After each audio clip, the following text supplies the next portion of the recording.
My name is Adam Klein. I'm 25 years old, and I'm from San Francisco, California. I work for a homeless shelter nonprofit. I do strategic planning for a large homeless shelter nonprofit. I graduated at the top of my class, Phi Beta Kappa, from Stanford University. So I think that I'm going to be one of the smarter people out here, and I'm hoping to use that to my advantage. In my life, I value above everything else providing equality of opportunity for all people. You can't tell me that, a black kid born in inner city to a poor family is going to have the same opportunity as a rich white kid from the suburbs. It's just not true. And that's why I do what I do with work. That's why I work for a homeless shelter nonprofit. That's why I'm working for volunteering for an organization that's trying to get the corrupting influence of big money out of politics. That's why I worked for Barack Obama and his campaign. But the beautiful thing about Survivor is that when you hit the beach on day one, everyone has true equality of opportunity. You look around at the 19 other people, you don't know anything about them, you don't know where they come from or what they do for a living, and they can create their own story. They can tell their own story. And you can last time Survivor was in Fiji, in the final three, there was a successful ad executive and a formerly homeless cheerleading coach. Anyone can get to the end and do well in this game. So while in my life, I try to give equality of opportunity to all people, here, because everybody has that equality of opportunity, I'm gonna feel no shame with trying to take each and every one of their opportunities away from them and make sure that I'm the one left standing at the end. I've grown up with a lot of really exemplary role models in my family. My parents are my best friends. My grandparents have overcome great obstacles. My grandma survived Auschwitz, and my great-grandpa played in the Olympics and was able to save his family from perishing in the Holocaust as a result of that. And there's a lot of strength and character and that's a part of my family.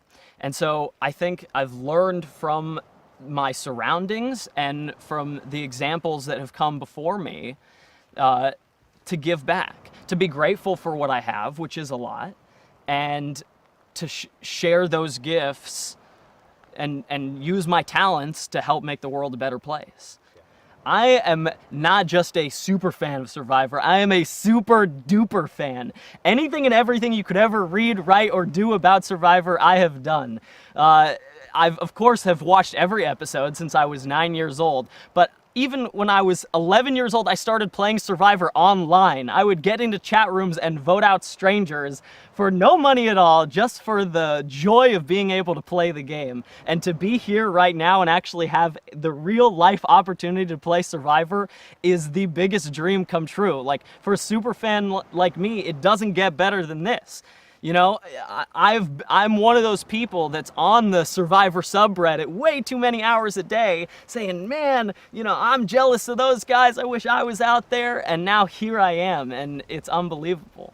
So about 7 months ago, my mom was diagnosed with stage 4 lung cancer, and it's been the single greatest nightmare of my entire life.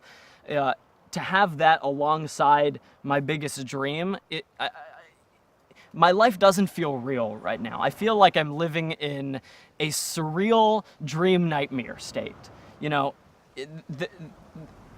My mom is my best friend, and 2 years ago, we actually almost got on Survivor together. We, applied for the Blood vs. Water season and made it through parts of the casting process.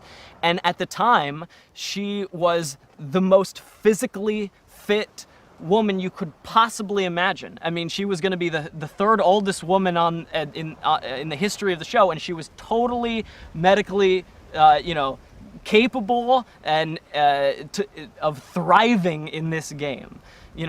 She never smoked a day in her life, eats totally organic, works out every day, and for someone like that who is so incredibly healthy, to get diagnosed with stage 4 lung cancer is just like the biggest shock to my system. Like, how is that even possible? It was a really hard to decide to come out here. I mean, I've been dreaming of being here since I was 9 years old, but at the same time, 6.5 weeks right now feels like an eternity to be away from my family and to not have any kind of, information from home. And so there was a part of me that, a large part of me that really questioned, is this the right thing to do? And I talked a lot about it, obviously, with my family, and each one of them said, and especially my mom, you have to go. She says, I want to watch you on Survivor, right? And I think, the best thing that I know how to do for my family right now is give us things to look forward to, give my mom things to be excited about. And being able to watch Survivor together is the ultimate. Being able to watch Survivor together with me on it is the ultimate excitement. It doesn't, it almost doesn't get better than that. So while it's going to be incredibly difficult, and I am going to have some times where I break down in these next 39 days,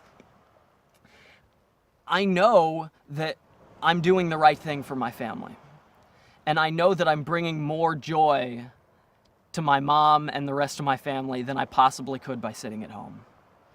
And I know that if I didn't come out here, it would almost feel like giving up on myself and my mom. I want many, many, many more years to share with my mom. And I want those years to be filled with joy and laughter and really incredible moments like this one.